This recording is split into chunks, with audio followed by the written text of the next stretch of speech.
not 8. So as I was telling you, what valency is number of valence electron, but in many cases, this definition won't be applied. This definition, in many cases, this definition will not be applied. What's the reason why this definition is not applied? Because see, in halogens, in 7th A group elements, halogens, valence electron is 7. Valence electrons, there in case of halogens are 7, but valency is not 7. Valency is 1 only. So like this, inert gases also, if you see inert gases, in case of inert gases also, valence electrons are 8, but valency is not 8, valency is 0. So in every case, it won't be applied. See, in first A group elements, lithium, sodium, potassium, rubidium, cesium, francium, and first member was hydrogen. Their valence electron is 1 and valency will also be 1. What about second A group elements? Beryllium, magnesium, calcium, strontium, barium, radium. Their valence electron is 2 and valency is also 2. In third A group elements, that is boron, aluminium, gallium, indium, thallium, their valence electron is 3 and valency is 3. What about fourth A group elements? Carbon, silicon, germanium, tin, lead. Number of valence electron is 4 and valency is 4. What about fifth A group elements? Their valence electrons are 5, but valency is not 5, valency is 3. So here it won't be right. Here it will become wrong. Now in 6th A also, valence electrons are 6, but valency is 2. So this formula will not be applied. Valency there is 2, and this is 7th A group elements, halogen. Their valence electrons are 7, but valency is not 7, valency is 1. And inert gases, that is 0 group elements, in their valence shell, 8 electrons are there, but valency will be 0. So this is one definition. In some cases it was applied and in other cases it was not applicable. Second definition of valency is number of valence unpaired electrons. Number of valence unpaired electrons, that's valency. Actually, these are the electrons which are there in the valence shell, or those electrons which are valence and unpaired, only they will take part there in the bond formation so that they will get paired and will attain stable inert gas configuration. So by sharing or by transferring their electrons, every element tends to pair their unpaired electrons. That is what Dupuy rule is. And when they will be having unpaired electrons, then only will be stable. Then only will be stable. So this was valency. Now there is one classical definition is also there, that is valency is the combining capacity of an element. Combining capacity of an element is called valency. See, in first A group elements, combining capacity in hydrogen, lithium, sodium, potassium, rubidium, cesium, francium is 1, so their valency will be 1. In second A group, beryllium, magnesium, calcium, strontium, barium, radium, their combining capacity is 2, so valency will be 2. Usually we will never study those elements which are placed after bismuth 83 in periodic table. For example, francium 87, they are in first A, radium 88, they are in second A. Like this, we will never study those elements which are radioactive in nature. So which are those elements which are placed after bismuth 83 in periodic table are radioactive elements, and they do not found in earth crust because they are radioactive. So will be synthetic element or artificial elements in natural form, they won't exist there in the nature. So that is why we will never study, we will never say anything about their properties. So third A group, as I was talking, boron, aluminium, gallium, indium, thallium, Their combining capacity is 3, so that's why their valency is 3.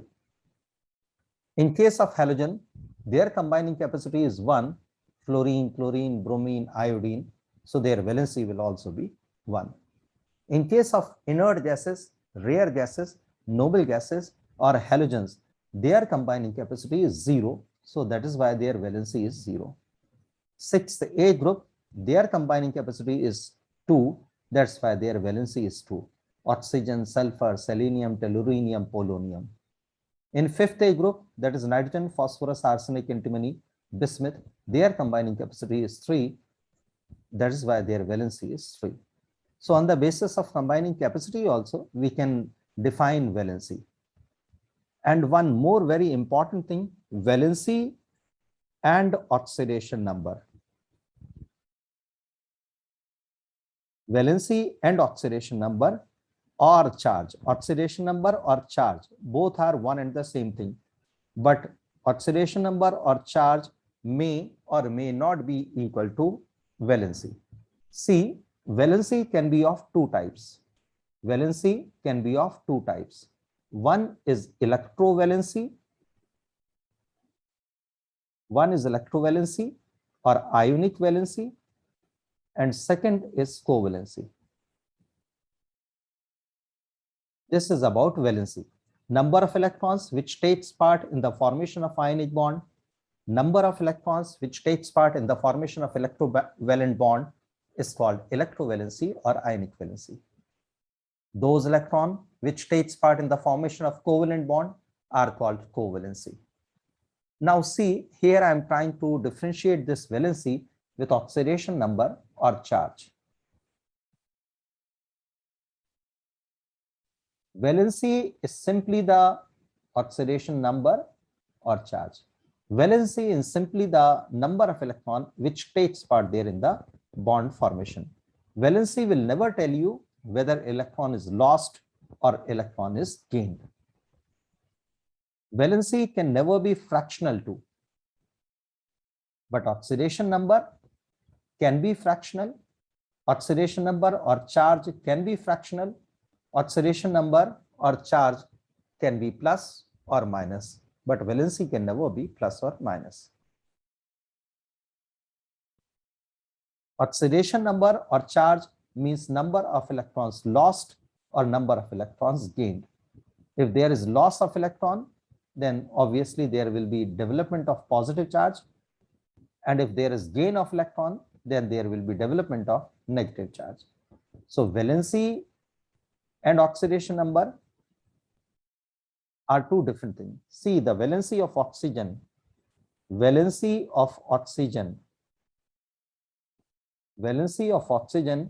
is 2. It can never be plus or minus. What minus 2 is, that is charge, that is oxidation number. Oxidation number or charge. Oxidation number or charge, that is minus 2. This is for oxygen. Now see sodium. Valency is 1. It can never be plus or minus. And what about oxidation number? That is plus 1. So this is the difference between oxidation number and charge. Electrovalency or ionic valency will always be numerically equal to oxidation number, will always be equal to numerically equal to oxidation number or charge. But covalency may or may not be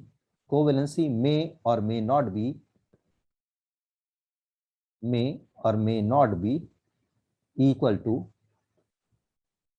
oxidation number. May or may not be equal to oxidation number. That's what the point is. See, in CCl4,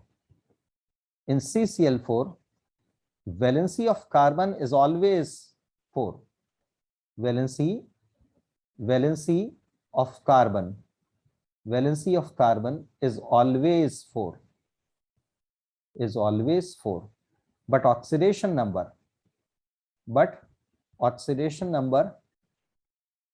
of carbon in CCl4 is +4, in CH4 is -4, in glucose, that is C6H12O6. See, this is +12, this is -12, +12 -12 will be 0, so the oxidation number of carbon is 0. So in this way, you can calculate valency and oxidation number, etc. I'll tell you one table also. In that table,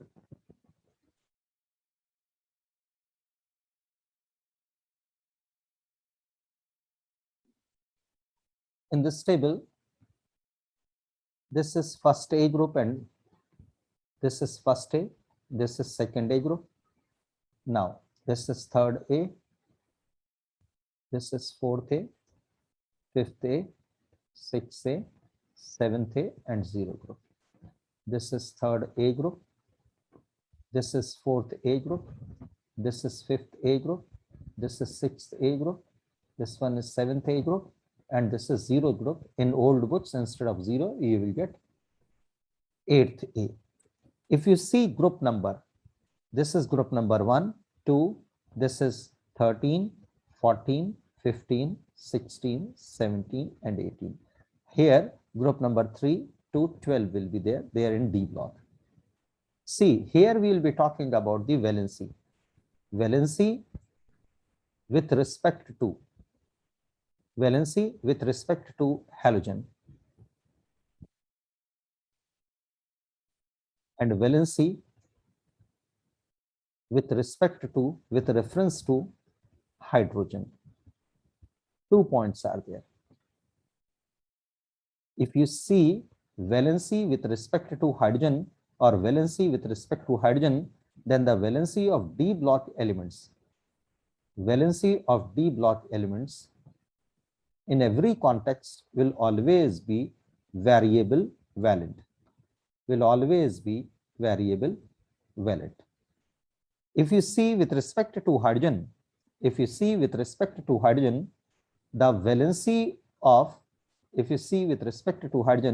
valency of first A group element will always be 1, 2, 3, 4, 3, 2, 1, 0. See, valency first increases, in between it is maximum 1, 2, 3, 4, 3, 2, 1, 0. In the mid of the table, it is maximum, that is 4, and then again decreases. You have to prove how the valency of hydrogen valency of elements with respect to hydrogen, they are in first A, second A, third A, fourth A, fifth A, sixth A, seventh A, 0 is 1, 2, 3, 4, 3, 2, 1, 0. So how we can prove that? See, NaH. How many hydrogens are there with Na? 1H. So valency of sodium will be 1. So like this, you have to give compounds. CaH2. How many hydrogens are there with calcium? 2 hydrogens. So the valency of calcium is 2. Now see BH3. In BH3, how many hydrogen atoms are attached with boron? 3. So the valency of boron is 3. In CH4, how many hydrogen atoms are attached with carbon? 4. So the valency of carbon is 4. In fifth A group, that is NH3. In NH3, how many hydrogen atoms are attached with nitrogen? 3. So the valency of nitrogen is 3. What about sixth A group? In sixth A group, how many hydrogen atoms are attached with oxygen? 2. So the valency of oxygen is 2. Now see, HCl, HBr, HF, whatever else you can you can. There, the number of hydrogen atoms attached with halogen, fluorine, chlorine, bromine, iodine is 1. So the valency of fluorine, chlorine, bromine, iodine will be 1. And inert gases are not having any tendency of reacting with hydrogen. So will not be forming any compound with water. That is why their valency will be considered as 0. So this is all about the valency of different elements, different S and P block elements with respect to hydrogen. Why you are not talking anything about the valency of D block elements? Because as I already told you, D block elements show variable valency. So we will never be talking about the valency of the D block elements. Now see, Valency of these S and P block elements with respect to halogen, or you can say with respect to oxygen, both you can take. Now see, I'll explain this here. The valency C NaX, how many halogens are there? One halogen. So the valency of sodium will be 1. Take one more example, Na2O. What is the valency of oxygen atom? 2. So how many atoms of Na are attached with oxygen? 2 atoms of Na are attached with oxygen. Each oxygen is having valency 2. So this 2 Na will also be having valency 2. So one atom will be having valency 1. Now see, MgCl2 or MgO, valency of oxygen is 2. So the valency of magnesium will also be 2. Here 1 Cl is having 1 valency, 2 Cl will be having 2 valency. So valency of magnesium will also be 2. Now see, AlCl3, AlCl3 or Al2O3. This is the valency of oxygen. So this is the valency of aluminium. Valency of aluminium is 3. Here also valency of oxygen, aluminium is 3. Now see, CCl4. How many Cl atoms are there? 4 Cl attached with carbon. So the valency of carbon will be 4. Or you can write it like this to CO2. One oxygen atom is having valency 2. So 2 atoms will be having 4. So the valency of carbon will be 4. Now see, PCl5. Here how many Cl atoms are there? 5. So the valency of phosphorus will be 5. Now for oxygen you can take N2O5 or P2O5. This is the valency of phosphorus and this is the valency of oxygen, interchange. So the valency of phosphorus is 5 and the valency of oxygen is 2. So there is interchange. Now see here, the valency of 6A, if we'll take sulfur, then SO3 and SF6. See how many fluorine atoms are there? 6. So the valency of sulfur will be 6. And here 3 oxygen atoms are there. 1 atom of oxygen is having valency 2. So 6 atoms of oxygen will be having valency 6. So sulfur will be having valency 6. Now, CIC, yeah, or you can take IF7. Here, how many F atoms? Here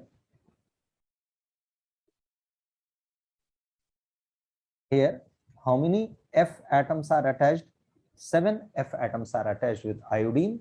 So the valency of iodine will be 7. Then Cl2O7. Here 7 oxygen atoms are attached with Cl. So the valency of Cl will be 7 and the valency of oxygen is 2, interchange. What about inert gases? Inert gases do not form any compounds. So that is why their valency will be considered as 0. So this is all about the valency. And as I already told you, valency of D block element is variable. See, actually, why there is a question, why S and P block elements do not show variable valency? Why S and P block elements do not show variable valency? In case of S block element, only Ns electrons are there. And in case of P block elements, only Np electrons are there, which can take part there in the bond formation. In case of S block element, only Ns electrons are there, and in case of P block elements, Ns and Np electrons are there, which can take part there in the bond formation. In P block elements, in actual, only Np electrons, except they are in inert gases, will be unpaired. So only Np electrons will be taking part there in the bond formation.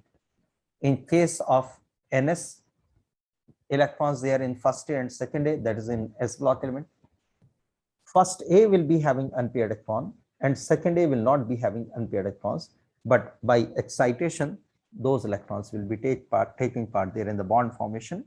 And that is why in case of S and P block elements, since only S or only P electrons are taking part there in the bond formation, what about D block elements? In case of D block elements, Ns and N-1 D, both electrons will be taking part there in the bond formation. In case of D block elements, valence S and penultimate D electrons both can take part there in the bond formation. That's why they show such a large number of variable valency. That's the reason. In S and P block elements, only either NS electrons or NP electrons can take part there in the bond formation. But what about D block elements? In case of D block elements, NS and N-1D both, that is valence S and penultimate D, both electrons can take part there in the bond formation. That's why they show such a large number of variable valency. And same reason you will be giving for F block elements too. In case of F block elements, NS plus N-1D plus N-2F, all electrons will be taking part there in the bond formation. That is valence S, penultimate D, and pre-penultimate or anti-penultimate F electrons will take part there in the bond formation. That's why they also show very large number of variable valency as D block elements show. So D and F both block elements show variable valency because there, in case of D and F block elements, more than one sort of orbitals will be taking part there in the bond formation. That's why there is probability of taking part of large number of electrons. That is called variable valency. So this is all about the valency. So now you won't be having any issue, I hope so, related to this valency. Now we'll be talking to the next one, that is draw dot and cross diagrams. Dot and cross diagram. Actually, Kossel and Lewis concept of chemical bonding is there. Chemical bonding is there. Kossel concept is for ionic bonding, and Lewis concept is there for covalent bonding. Lewis explained about covalent bonding and Kossel explained about ionic bonding. In ionic bonding, there will be transfer of electrons. There will be transfer of electrons, and in covalent bonding, there will be sharing of electrons. There will be sharing of electrons. See, if you'll be taking Na, atomic number of Na is 11, its electronic configuration will be 281. It is having one electron there in the valence shell, so that one electron will be lost, and in this way sodium will get converted into sodium plus ion. Sodium atom will get converted into sodium plus ion, that is cation, and its sodiums will be having 2,8 configuration. This one electron is lost, so that is why it is having 1 plus charge, and electronic configuration will be 2,8. Now see, as Na is having one additional electron, so we'll be losing that additional electron, and Cl requires that additional electron so that it can complete its valence shell. In its valence shell, 7 electrons are there. So if it will gain one electron, which is either lost from sodium or from anywhere else, then this chlorine will be gaining that one electron to become Cl minus, and its electronic configuration will become 288. In this way, sodium, by losing one electron, completes its incomplete octet, and chlorine, by gaining one electron, completes its incomplete octet. One element is ready to lose electron, and second element is ready to gain electron, and the bond formed by this loss and gain of electron, mutual loss and gain of electron, is called ionic bond or electrovalent bond. So this is because of the transfer of electron, this bond happens, this bonding takes place. So this was about ionic bonding, which was explained by Kossel. Now Kossel explained about ionic bonding. Now Lewis explained about covalent bonding. According to Lewis electron dot structure or covalent bonding, there will be sharing of electron which takes place. See, Carbon is having 4 electrons. So neither having tendency of losing electron, neither having tendency of gaining electron, but will be having tendency of transferring, sorry, will be having tendency of sharing electron. One atom of Cl carbon will be having one atom of carbon will be having 4 unpaired electron, and each atom of hydrogen will be having 1 unpaired electron. In this way, we will take 4 atoms of hydrogen, so that all 4 unpaired electrons of carbon will get paired. In this way, they will get paired, and 2, 4, 6, 8 carbon will be having completely filled octet. All 4 unpaired electrons of carbon atom will get equally shared by 4 different hydrogen atoms. Each is having 1 unpaired electron. In this way, there will be sharing of electrons, and because of the sharing of electrons, covalent bond will be formed, and in case of carbon and hydrogen, the molecule formed will be CH4. So in this way, sharing will take place, and because of that sharing, covalent bond will be formed. So this concept of sharing of electrons, that is covalent bonding, was explained by Lewis, and the concept which is related to transferring of electrons to form ionic bond was explained by Cossell. So that is why this is known as Cossell and Lewis concept, modern concept of Cossell and Lewis for chemical bonding. So like this, you can take many such structures. This is C oxygen. Each oxygen atom is having 2 unpaired electrons and 2 lone pair of electrons.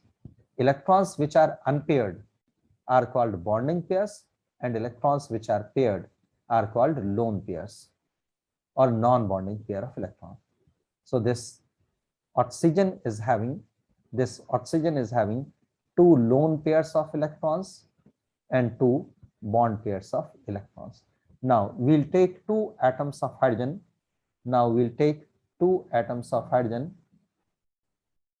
These 2 atoms of hydrogen, each one will be having 1 unpaired electron. 2 atoms of hydrogen will be having 2 unpaired electrons. In this way, all unpaired electrons of hydrogen as well as both unpaired electrons of oxygen will get paired. This is what chemical bonding is.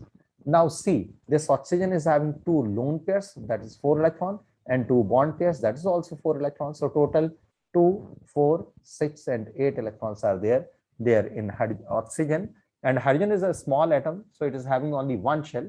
So more than 2 electrons can't be accommodated there in that valence shell. So in this way, all unpaired electrons of all species involved will get paired. Every element will be having completely filled octet, so stability will be attained. So this was about H2O. Here this was CH4. Now we can discuss some more examples too to understand this concept. See, nitrogen is having a lone pair and 3 unpaired electrons are there. One hydrogen will be having 1 unpaired, second hydrogen will be second, third hydrogen will be third unpaired electron. In this way, all unpaired electrons of nitrogen, all unpaired electrons of nitrogen as well as hydrogen will get paired, and nitrogen will be having completely filled octet. 1 lone bond pair, second bond pair, third bond pair. So 2, 4, 6. Then this is 1 lone pair of electron, that is non-bonding pair of electrons. So total all 4 pairs. 1 is non-bonding pair or lone pair, rest 3 are bond pairs. So in this way, all unpaired electrons of nitrogen as well as hydrogen will get paired, and this NH3 will be a stable compound. This NH3 will be a stable compound. So simply, the process of pairing unpaired electrons is called chemical bonding. When electrons will be paired, that state will always be the stable state. This is what duplet rule is. In duplet rule, each and every element will be having completely paired electronic configuration. completely paired configuration. This is what duplet rule is. So what the intention of chemical bonding? Every element must have completely filled octet. That is called octet rule. What modern concept is? All unpaired electrons should get paired. This is what duplet rule is. That is what modern concept is. This is what modern concept is. So now we'll go to the next one.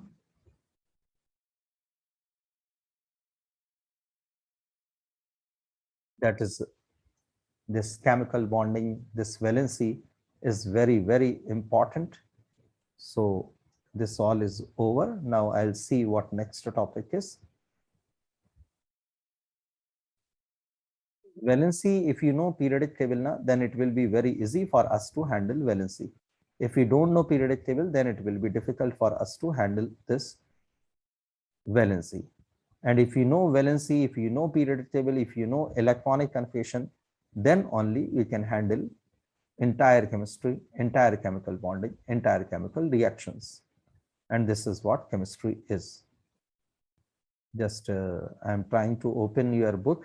That is taking little time to get opened, so that I can come to know what next we need to discuss.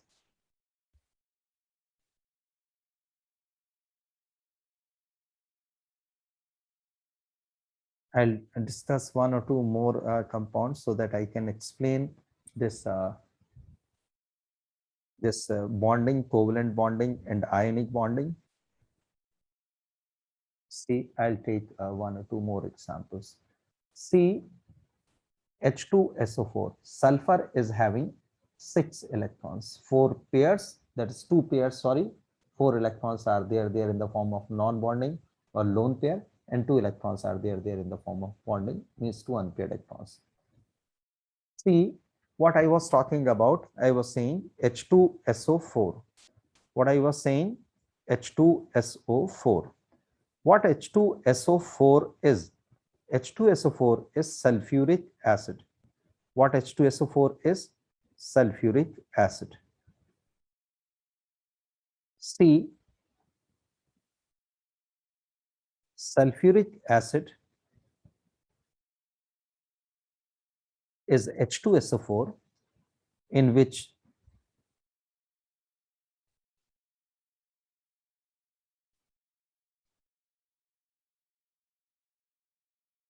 one sulfur is having 2 lone pairs and 2 bond pairs. 2 lone pairs and 2 bond pairs. 2 lone pairs and 2 bond pairs. One oxygen will be having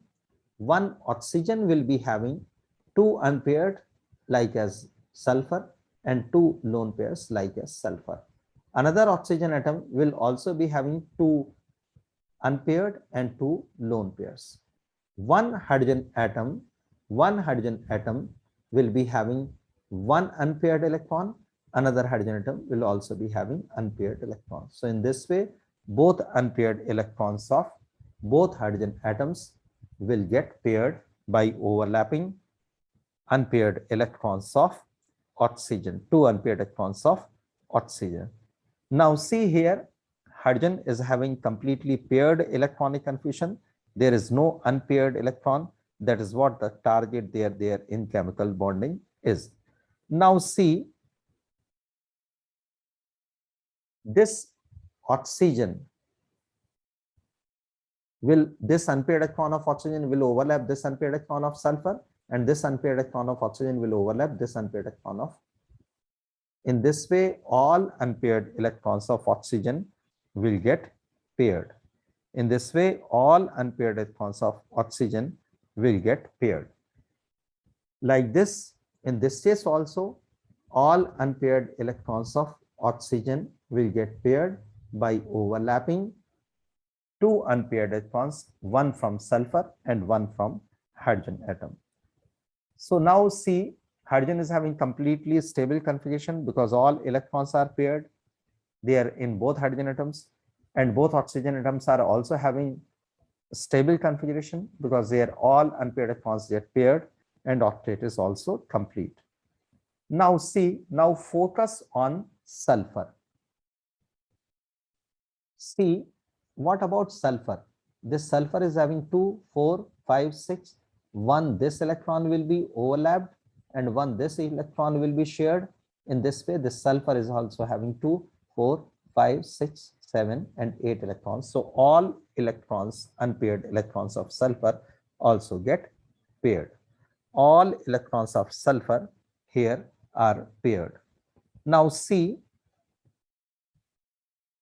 still, as you said, it is H2SO4. So still 2 H are used, 1 S is used out of 4 sulfur oxygen, sorry, 2 oxygens are used, but still 2 more oxygen atoms are there. So what we'll do here in this case, now see, in this case, we'll take 2 oxygen atoms. Octet of sulfur is over, that is completed. Octet of sulfur is over, that is completed. Now, but 2 oxygen atoms are having 2 unpaired electrons. Rest 4 electrons are paired. One you will be placing here, another oxygen atom will be placing here. So both oxygen atoms or every oxygen atom is having 2 unpaired electrons, and remaining 2 lone pair of electrons are there. To complete its incomplete octet, what will happen? To complete its incomplete octet, what will happen? To complete its incomplete octet, what will happen? This oxygen is having 2 unpaired electrons, so require 2 more electrons to complete its incomplete octet. So what it will do? It will overlap, it will share these 2 electrons of sulfur. In this way, this sulfur and oxygen, see here, this sulfur with top oxygen will be forming 1 covalent bond because 1 pair is shared. This oxygen and hydrogen will also be having 1 covalent bond because 1 electron pair is shared. Now see downside, this sulfur is sharing 1 pair of electron with oxygen, so single covalent bond. This oxygen again is sharing 1 pair of electron, 1 is coming from oxygen and 1 is coming from hydrogen, so again single covalent bond. This sulfur and oxygen is sharing 2 electrons. Oxygen requires 2 electrons, sulfur does not require electron, so this is one-sided sharing, and the bond formed because of this one-sided sharing of electron pair is called coordinate bond, dative bond, or bipolar bond. So this sulfur is already having completely filled octet 2, 4, 6, and 8. So it doesn't require any more electron, but there is requirement of oxygen. This requirement is from the side of oxygen because oxygen is having 1, 2, 3, 4, 5, 6. So 2 electrons. So it will share this 1 lone pair of electron unequally with sulfur to form a coordinate bond. Like that, this oxygen again is having same composition, 2 lone pairs and 2 unpaired, 6 electrons are there. So sulfur is already having completely filled octet, so does not require any more electron sharing or transferring, but this need is of this oxygen, that is one-sidedly, that is unequally, that is not mutual. So that is why the bond which is formed between the sulfur and oxygen due to participation of this lone pair of electron or non-bonding pair of electron of sulfur will be coordinate bond or dative bond. This is what H2SO4. In this way, see, this coordinate bond or double bond is equal to, this coordinate bond or double bond is equal to, this coordinate bond or dative bond is equal to double bond. This is double bond, this is also double bond. So what the valency of sulfur is? 2, 4, and this is single bond, so 5, and this is also single bond, so 6. So here in this case H2SO4, the valency of sulfur is 6 because sulfur is forming 6 bonds with oxygens, 4 oxygen atoms. In this way, valency of oxygen is always 2. Here see 1, 2.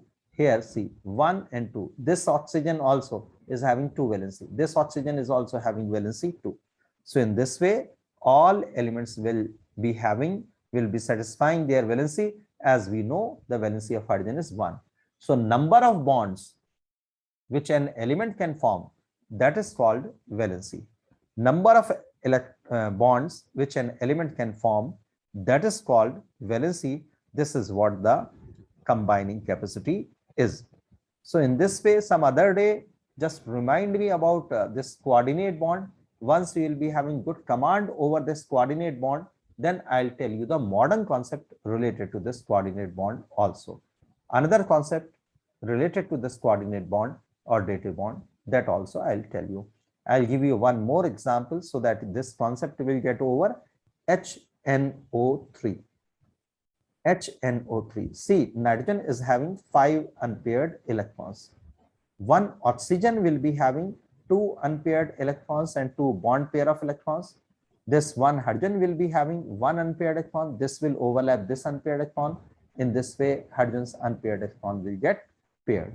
Now see, what about this oxygen? This will overlap this unpaired electron. This will overlap this unpaired electron. In this way, all unpaired electrons of oxygen will get completed and will get paired, and octet will also get completed. Now, still 1 oxygen, 1 hydrogen and 1 nitrogen is used. Still 2 more oxygens are required. They should also take part there in the bond formation. Now see, we will take 1 more oxygen atom. That oxygen atom is having 2 unpaired electrons and 2 lone pair. This unpaired will overlap this unpaired electron. This unpaired electron will overlap this unpaired electron. In this way, all unpaired electron of oxygen will get overlapped by the 2 unpaired electrons of nitrogen, and the bond formed here in this case will be double covalent bond. See, this is 2, 4, 6 and 2, 8. In this way, nitrogen is having completely filled octet. Nitrogen doesn't require any more electron because now they are already having completely filled octet. But still 1 more oxygen is remaining. That oxygen requires 2 electrons. Nitrogen doesn't require any more electron because they are already having completely filled octet. Their all unpaired electrons have got paired. So there is no need from the side of nitrogen to form bond with any other species. But oxygen requires 2 more electrons so that it can have a completely filled configuration. So completely filled octet. So these 2 electrons, that's a lone pair of electron of nitrogen atom, bond a non-bonding pair of electron of nitrogen atom will be overlapped by this oxygen atom. In this way, all unpaired electrons will get paired. See, this nitrogen is sharing 2 electron pairs, that is 4 electrons with oxygen. This nitrogen is sharing with one bond, forming 1 bond with O, and O is forming 1 bond with H. In this way, now this nitrogen is forming a coordinate bond or dative bond with this top oxygen atom. What the valency of nitrogen is? 2, 3 and 2, 5. So this is what the point is. Nitrogen is having valency 5 and oxygen is having Tc2. See how many bonds this oxygen is forming? 1, 2. What about this oxygen? 1, 2. What about hydrogen? It is forming only 1 bond. This oxygen, this bond is double covalent bond equal to, it is exactly not double covalent bond. There, while you will be, when you will be asking me next time, therefore this coordinate or dative bonding related to modern concept, there I'll tell you it is not double covalent bond. This is double bond. This is double bond, but not double covalent bond. 1 bond is covalent and 1 bond is ionic. So that's what the point is. 1 bond is covalent and 1 bond is ionic. So that is equal to double covalent. Sorry, that is equal to a coordinate bond. That is equal to a dative bond. That is equal to a bipolar bond. So this is what they have given there in your reference book, there your study book. In this they have given about so many structures they have given. You can go through that all, and if still some problem is there, you can ask me. Fine. See, so many points are there in chemical bonding. I am not sure I am not sure whether we have done chemical bonding or not. If we have done chemical bonding, then there I might be discussed about the covalent bond and ionic bonds in full length, but I am not sure we have done that. So this was all about the Lewis electron dot structure as well as Kossel structures. Kossel, as I already told you, is related to ionic bond only, electrovalent bond only, and Lewis structure is related to covalent bond only. So both we should know. Both we should know. Now see, I'll give you a few more examples what it is given there in your book so that this will get over. See, 1f is having 7 electrons, out of which 1 is unpaired and rest 6 are paired. Here also 1 unpaired and rest 6 are paired. This will overlap, this unpaired electron will overlap this unpaired electron of fluorine, and this unpaired electron will overlap this unpaired electron of fluorine. In this way, all unpaired electrons will get paired. So you will be having FF. This is an example of single covalent bond because both will be sharing their one unpaired electron. So 2 electrons are there and will be responsible for making one covalent bond. Now see, one oxygen atom is having 2 unpaired electrons, and these 4 electrons are paired. Another oxygen atom will also be having 2 unpaired electrons, and just 4 electrons will be paired. In this way, these 2 unpaired electrons will overlap these 2 unpaired electrons, and in this way, unpaired electrons of this oxygen atom will get paired. Now see, now we'll be talking about these 2 unpaired electrons of oxygen. These 2 unpaired electrons of oxygen will overlap these 2 unpaired electrons of another oxygen atom. In this way, 4 electrons will be shared and double covalent bond between 2 oxygen atoms will be formed. Now see, we'll take one more example, nitrogen. Nitrogen is having 3 unpaired electrons and 1 lone pair. Another nitrogen atom will also be having 3 unpaired electrons and 1 lone pair of electron. In this way, these 3 unpaired electrons of nitrogen will overlap these 3 unpaired electrons of another nitrogen atom, and their all unpaired electrons will get paired. This nitrogen will be having 2, 4, 6, and 2, 8 electrons. Like this nitrogen is also having 3 unpaired electrons, will overlap these 3 unpaired electrons of another nitrogen atom, and in this way, all electrons will get paired and elements will be having completely filled octet. This is an example of triple covalent bond. This is an example of triple covalent bond. So in this way, single or double or triple covalent bond can be formed. One more very important point, first bond between 2 atoms, first covalent bond between 2 atoms will always be a sigma bond. First bond between 2 atoms will always be a sigma bond. Here also 1 sigma, here also 1 sigma. First bond between 2 atoms, first covalent bond between 2 atoms, first covalent bond between 2 atoms will always be a sigma bond, and remaining all bonds will always be pi bond. Here there is only 1 sigma, so there is no question of other bonds, so no question of pi bond. Here 1 sigma, and after that 1 sigma, how many more bonds are left? 1 pi bond. So this will be forming 1 sigma and 1 pi. What about this nitrogen? Here 1 sigma is over. Now 2 more bonds are there. These 2 are pi bonds. So 2 pi bonds. Between FF, no pi bond. Between O2, 1 sigma and 1 pi bond. In F2, it is only sigma bond. In N2, between 2 nitrogen atoms, 1 sigma and 2 pi bonds will be there. So in this way, we can come to know about chemical bonding. So we can have few more examples. See,